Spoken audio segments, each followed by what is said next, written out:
Praise the lord. Good morning అండి. అందరూ బాగున్నారా? ఎలా ఉన్నారు మీరు, మీ కుటుంబ సభ్యులు, మీ పిల్లలండి? అనుదినం మీరు ప్రార్థన చేస్తున్నారా? ప్రతిరోజు మీరు దేవుని వాగ్దానం వింటూ అనేక మందికి షేర్ చేసినందుకు మెండు కృతజ్ఞతలండి. రండి కలిసి దేవుని వాగ్దానం చూద్దాం. 1 పేతురు 5వ అధ్యాయము 8వ వచనము. మీ నిర్భబుద్ధి గల వారై మెలకుగా ఉండుడి. మీ విరోధైన అపవాది గర్జించు సింహం వలె ఎవరిని మృగదాన్ని వెతుకుచూ తిరుగుచున్నారు. ప్రియులరా, ఈ మధ్యకాలంలో మన ఆంధ్రప్రదేశ్ నంద్యాల దగ్గర ఒక అతి భయంకరమైన సంఘటన జరిగిందండి.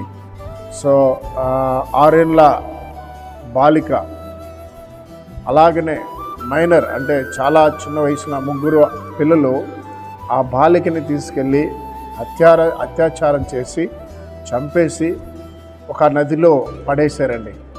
సో పోలీసు వారు ఎలాగ చేశారని ఇన్వెస్ట్ చేస్తే ఆ బిడ్డలో మైనర్ అయినప్పటికీ ఎలాగ చేసిన ఇన్వెస్ట్మెంట్ చేసినప్పుడు వారికి తెలిసినటువంటి ఒక భయంకరమైనటువంటి వాస్తవం ఏంటంటే, ఆ పిల్లలు సెల్ ఫోన్లో భయంకరమైన చూడరానివి చూసి వారి యొక్క తలంపులు చెడిపోయి ఆ అమ్మాయిని పాడు చేసి చంపేశారు. పిల్లరా, ఈ అంత్య దినాల్లో ఎక్కడ చూసినా అతి భయంకరమైన వార్తలు వింటున్నాం. అత్యాచారాలు జరుగుతున్నాయి. దీనికి కారణం ఏంటంటే, అపవాది గర్జించే సింహంలాగా తిరుగుచున్నాడు. ఎవరిని ప్రేరేపిద్దామా, ఎవరిని నాశనం చేద్దామా, ఎక్కడ మానభంగాలు చేద్దామా, ఎక్కడ హత్యలు చేద్దామా, ఎక్కడ దొంగతనాలు చేద్దామా, ఎక్కడ విచారాలు చేద్దామా అని.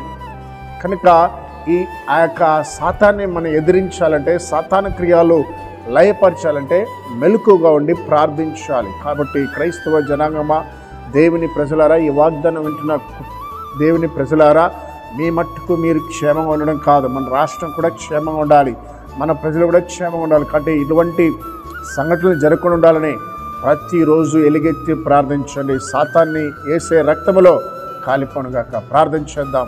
దయగల ప్రభువా, మా రాష్ట్రంలో ఎక్కడ చూసినా హత్యలు నైనా మానభంగాలు జరుగుతుండగా వాటన్నిటి నుంచినైనా సాతాను యొక్క ప్రేరేపణ పుట్టిస్తున్నాను నా ప్రభువా. ఆ సాతాను క్రియలను లయపరుస్తున్నాం తండ్రి.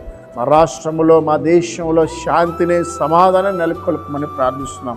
ఈ ఉదయకాలను అనారోగ్యంతో బిడ్డల్ని దీవించమని, అయా స్వస్థపరచమని, అయా కుటుంబ సభ్యులనైనా, అయా బలహీనంగా ఉన్న వారిని బలపరచమని యేసు నామములో ప్రార్థిస్తున్నాం తండ్రి. ఆమేన్.